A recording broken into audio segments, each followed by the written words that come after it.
Ayaw na niyang makaabala pa sila ng anak niya, and besides, she's a busy woman. Araw-araw may inaasikaso itong kliyente na tulad niya noon na gusto ring magkaanak. Wala akong pake kung anumang dahilan at gusto niyang gawin dito sa lugar namin, pero ibang usapan na kapag nang iistorbo na siya. Kanina, tinanggihan ko ang alok niyang ihatid kami. Lagi kaming nag-jeep ng anak ko at hindi iyon magbabago kahit nandyan pa siya. He followed us. Nag-uumpisa na akong mairita sa pagmumukha ng binata. Bakit pa kasi hindi niya lang kami tantanan? How did you survive in this small place? All alone? Rinig niyang sabi nito pero hindi niya iyon pinansin. Naglalakad na siya pauwi at babalik siya mamayang 12:00 para sunduin ang anak. Why would he care anyway? So what if we both live in this small house, he was saying. Ang mahalaga may bahay kaming inuuwian. Isa pa, bakit hindi niya lang questionin ang bahay niyang pagkalaki-laki na siya lang naman nakatira? I see, you two are super close to each other. Hinarap niya ito ng may kunot ng noo. Oo, at wala ka na dun. Pwede ba? Tantanan mo na kami dahil wala kang mapapala sa akin. He wouldn't just shut up, did he? I left him there alone. Sa inis ko, sinarhan ko siya ng pinto at inabala na lang ang aking sarili sa mga dapat kong tapusin sa trabaho. Hindi ko napansin ang paglipas ng oras. Niligpit kong muli ang gamit at itinabi iyon ng maayos sa lamesa. She got her purse and keys. Muli niyang tiningnan ang sarili sa salamin para masigurong maayos ang kanyang itsura bago lumabas ng kanyang bahay. Muli siyang nagulat dahil akala niya ay aalis na ito matapos ng ginawa niya. Hindi pa pala. Hindi mo ba talaga kayo patatahimikin? Naiinis niyang sabi rito. Hindi siya nito sinagot, bagkus ay matamis lamang siya nitong initian. Come, I'll give you a ride, Catherine.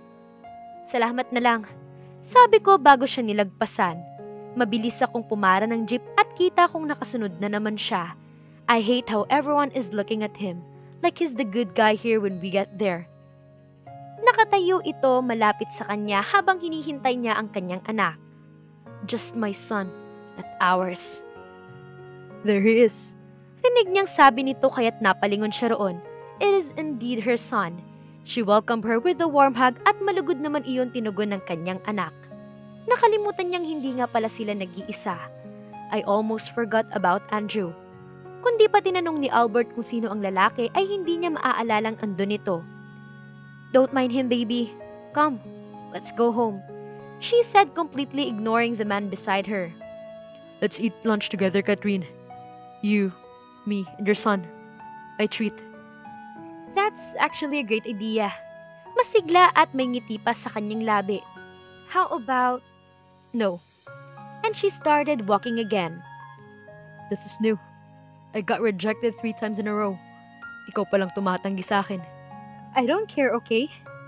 You can treat yourself alone, Andrew. And please, for the last time today, leave us both alone. Thank you, and goodbye. I don't want to be rude to anyone, but he's encouraging me to be mean to him. And he deserved that after kidnapping me and blackmailing me with my son. Nakauwi na sila at binihisan na niya ang anak ng pambahay na damit. Nagpasalamat siya dahil hindi na sila muling sinundan pa ni Andrew. Sinusuotan niya ang anak ng short hair nang magsalita ito. Ma, sino yung kasama mo kanina? Inosenteng tanong nito sa kanya. Ngumiti ito at hinalikan ang kanyang pisngi. Don't mind him, baby. Hindi siya kilala ni Mama. So, how was school today? Gustuhan ba ni Bea yung sandwich na niluto ni Mama? He smiled finally. Completely forgotten his question tungkol sa binata. Pagtapos ng wedding, I'll leave you alone with your son. I promise, Catherine. Napatingin siya kay Andrew dahil parang hindi ito ang Officer Salvador na kilala niya. Nakipagkita ito ngayon sa isang coffee shop. Paano niya ako napapayag? Simple lang. Dahil may importante raw itong sasabihin kaya pumayag ako. And I wasn't here because I want to see him or his beautiful blue eyes. I mean, clearly, I was here to clarify that he won't take my son away. He came to my house. Pinagtitinginan kami ng mga tao sa labas dahil sa kanya. Nagmamakaawa siya sa labas ng bahay ko. I have no choice but to say yes. And now, I'm regretting it already. Bakit kailangan mo pang magmakaawa sa akin na sumama ko sa'yo? May choice ka naman kung tutuusin. If you don't want to go, then don't. Hindi mo naman kailangan pilitin ang sarili mong pumunta kung ayaw mo. You won't understand, okay? I am inviting you because I want to go. Tell me why, and I'll think about it. He looked at me with those sad eyes. I can see the pain behind his blue eyes and it makes me wonder many things about his past. Pasaway ka pala eh. Wala siyang pake sa mga matang nakatingin sa kanya ng mga oras na yon. Hindi niya mapigilan ang bugso ng galit ng kanyang nararamdaman nang malaman ang nakaraan nito. Pinagpalit mo sa trabaho? Ay malamang iiwan ka nun. Anong tingin mo sa amin, waiting shed? Nahihintayin ka hanggang sa bumalik? Inis na saad ni Catherine. I came back after my mission, okay? And that day, I found out that her and my best friend. The last words are almost whisper, na parang ayaw niyang ipaalam iyon sa akin. I was speechless. I wasn't expecting that coming. Iniisip ko, more of third party. I don't mean to judge his cover. So, sinasabi mo ang inagaw ng best friend mo ang girlfriend mo? Something like that.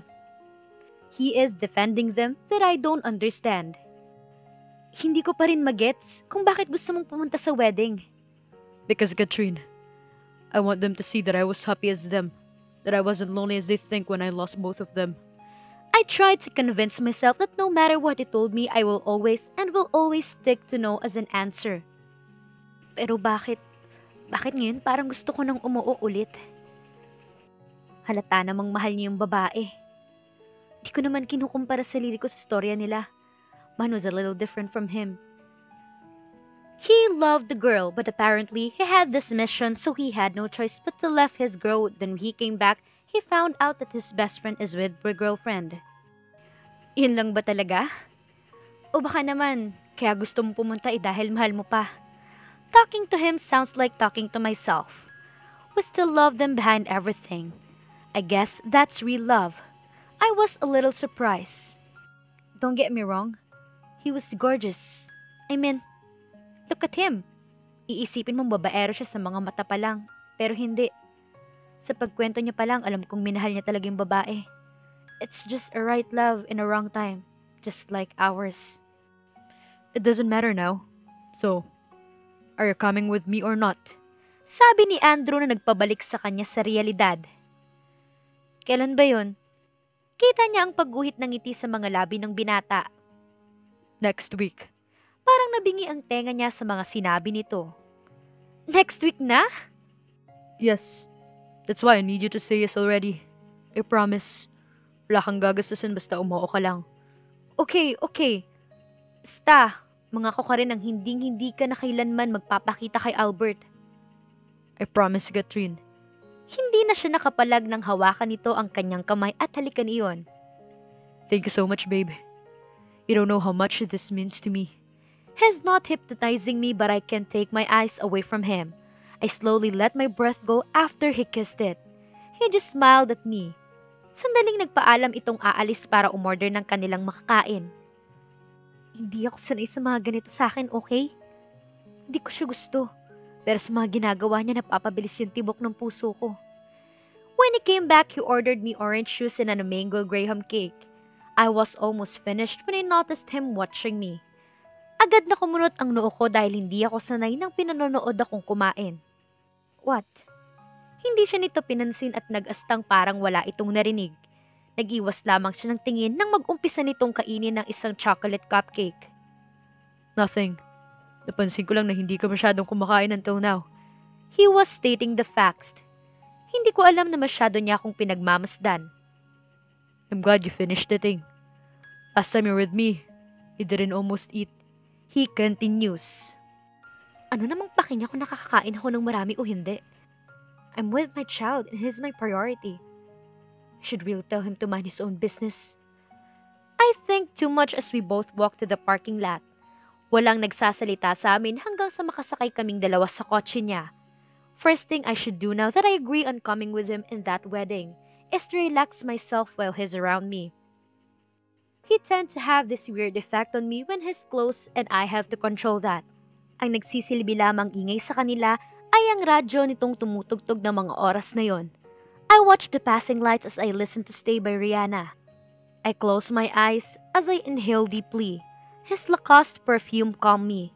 Hindi ko alam na hinahanap-hanap ko ang amoy na yun until now that I smell it again. Namulat ang kanyang mata nang maramdaman ang palad ni Andrew sa kanyang binti. He apologized quickly before she can say a word. Hindi ko sinabing parang milyong-milyong bultahe ang kumuryente sa akin ng dahil lamang doon. Are you okay? You look tense. I did? I mean, no. Of course not. He playfully grins and looked at me. He had no idea that I was daydreaming him in his perfume. Oh my gosh. Ano bang nangyayari sa akin? I'm good. I cleared my throat. Umayos ako nung upo at diniretso ang tingin sa kalsada. Hindi ko siya tinignan dahil alam kong nakatingin siya sa akin. Nakahinto ang sasakyan dahil sa red light. I can see him grin and shake his head before he looked away from me. I wonder what he thinks when he grins. Alam kong out of habit lang talaga kaya niya ginawa yun. Hindi lang talaga siguro ako sanay o hindi na ako sanay. Wala man kotse ang ex ko noon, alam kong ganun rin ang gagawin niya kung meron man siya. Nang mawala ang awkwardness ay muling bumalik ang katahimikan and I started thinking, what if he does that to make my attention back at him? I laughed inside my head and listened to him. Ikinakwento nito na katuwaan lang ang pag-donate nila sa clinic ng best friend niya. Nagmalaki pa ito sa kanyang gusto lang raw nito makatulong sa mga kababaihang gustong magbuntis tulad ko. Like hello, may kanya-kanya kaming rason kung bakit gusto namin magkaanak and I tend to want someone in my life so I won't be alone for the rest of my life. But I didn't tell him that. Too much for his big ego kaya mas minabuti ko na lang na wag magkomenta sa sinabi niya tungkol sa amin. I should ask him, right? Di naman siguro niya mamasamain kung magtatanong ako. Tumawa ito ng bahagya at gumiti. You can ask me anything, Catherine. Now you've been hurting yourself to know something. Tiningnan ko siya at ang kamay niyang binalik sa aking mga hita. I was wearing a knee-length dress for Pete's sake. He didn't remove it this time. Oh, how I wish I could read your mind right now, love. Muli niya akong tinawanan habang umiiling-iling. Paano niya alam na iniisip ko siya? That I actually want to ask so many questions. That I want to know more something. Anything. Alam kong ganito siya simula pa lang. Bakit ba ako naniniwala sa mga peking pagmamakaawa niya ngayong umpisa pa lang ay alam ko nang muloko ang isang to? Gusto ko lang malaman. Bakit ka pumayag na tanggapin yung mission kung alam mong matatagalan ka bago bumalik? I felt the sudden change of his playful mood. Agad akong humingi ng tawad dahil doon but he assures me that it's fine. Hindi mo naman kailangan sagutin. I half laughed telling him that. I mean it. Umaatake na naman ang pagiging curious ko. I don't need to know everything about... It's my job to save and protect. We're trained to say yes, especially when it comes to our country. We simply take no as an answer. That makes sense. I don't mean to say that loud. He laughs again and by that he's back to old self. That I'm getting myself used to. Hinitid niya ako mismo sa tapat ng bahay namin. He said goodbye and walked away with a smile. I waved back before entering inside. As usual, nakabungad na agad sa akin ang aking best friend. We will talk tomorrow about it. I grabbed my son in her lap and bring him at our bed. Hinawakan ko ang noo ng aking anak at hinalikan niyon. I'm guarding myself from everyone all these years, especially from someone na gaya ni Andrew.